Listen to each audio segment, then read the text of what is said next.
Iran war के दौरान बार बार एक सवाल पूछा जा रहा था, आखिर ईरान इतने लंबे समय तक मिलिट्री ड्रोन्स और मिलिट्री ऑपरेशंस अपने जारी कैसे रख पा रहा था? कैसे उसकी मिसाइल्स चल रही थी? क्या ईरान अकेले लड़ रहा था या उसके पीछे कोई बड़ी मिलिट्री सप्लाई चेन काम कर रही थी चुपके चुपके? और अब एक नई रिपोर्ट है जो मैं आपको बताता हूं, शायद इसी दावे का वो जवाब हो सकती है।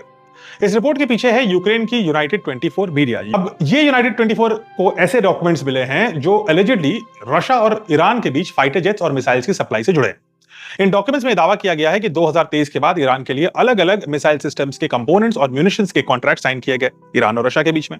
और इन डिलीवरीज का जो शेड्यूल था वो 2027 तक है, यानी ये कोई पुरानी डील नहीं है बल्कि ऑन गोइंग मिलिट्री कॉर्पोरेशन है। अब सवाल यह है कि कौन कौन से वेपन्स के नाम सामने आए, तो चलिए जानते हैं उनको। सबसे पहले आता है KH-38 मिसाइल। ये एक precision guided air to surface missile है जिसे रशिया का सुखोई 35 कैरी कर सकता है, यानी फाइटर जेट जमीन पर मौजूद टारगेट को लॉन्ग रेंज से हिट कर सकता है। Air to ground missile. दूसरी मिसाइल है K-73, जिसे कई लोग R-73 फैमिली के नाम से भी जानते हैं। ये air to air combat missile है, यानी हवा से हवा में मार करती है, एनिमी एयरक्राफ्ट को शूट डाउन करने के लिए इस्तेमाल करते हैं इसे। इसके बाद नंबर आता है K-77, जिसको R-77 भी बोलते हैं, और ये एयर टू एयर मिसाइल ये भी है, लेकिन बियॉन्ड विजुअल रेंज कॉम्बैट के लिए इसे डिजाइन किया गया है। इसकी रेंज बहुत लंबी है।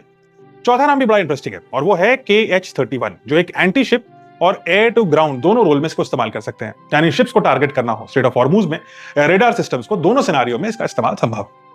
लेकिन इस रिपोर्ट का सबसे बड़ा जो दावा है वो कुछ और है। वो ये कहती है कि इन मिसाइल्स के इंजन्स, वॉरहेड्स, प्रोपेलेंट सिस्टम्स यानी फ्यूल सिस्टम्स और दूसरे कंपोनेंट्स के प्रोडक्शन कॉन्ट्रैक्ट्स जो ईरान के लिए थे, उसके लिए ईरान का कोड नेम यूज किया गया और ईरान का यह कोड नेम था K10, यानी ईरान कहीं नहीं लिखा, K10 इज द क्लाइंट। अब यूक्रेन वॉर में ईरान पर रशिया को ड्रोन्स देने का आरोप लगा था, वहीं रशिया पर अमेरिका ने आरोप लगाया कि वो ईरान को मिलिट्री टेक्नोलॉजी और मिलिट्री इंटेलिजेंस दे रहा है इस करंट वॉर में। लेकिन अगर ये डॉक्यूमेंट वाकई सही साबित हुआ तो पहली बार इतनी डिटेल्ड लेवल पर वेपन की सप्लाई चेन की तस्वीर सामने आएगी। हालांकि यहां एक महत्वपूर्ण बात को याद रखना जरूरी है, वो ये कि यूनाइटेड 24 मीडिया एक यूक्रेनियन कंपनी है और कई बार नेटो और अमेरिका यूक्रेन के कंधे पर रख करके काफी इस तरह की न्यूज फैलाता रहता है और यूक्रेन को एक पपेट स्टेट की तरह इस्तेमाल करता है।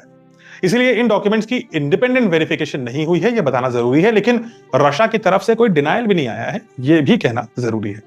इंटरेस्टिंग बात यह है कि इस डॉक्यूमेंट में अधिकतर जो मिसाइल्स की बात कर रही है वो एयरफोर्स से लॉन्च होने वाली थी और ईरान की एयरफोर्स इस वॉर में अभी तक ढंग से पार्टिसिपेट नहीं कर पाई है, सिर्फ ड्रोन ही सामने आए हैं, फाइटर जेट्स नहीं आए हैं। तो कमेंट्स में आपकी बारी।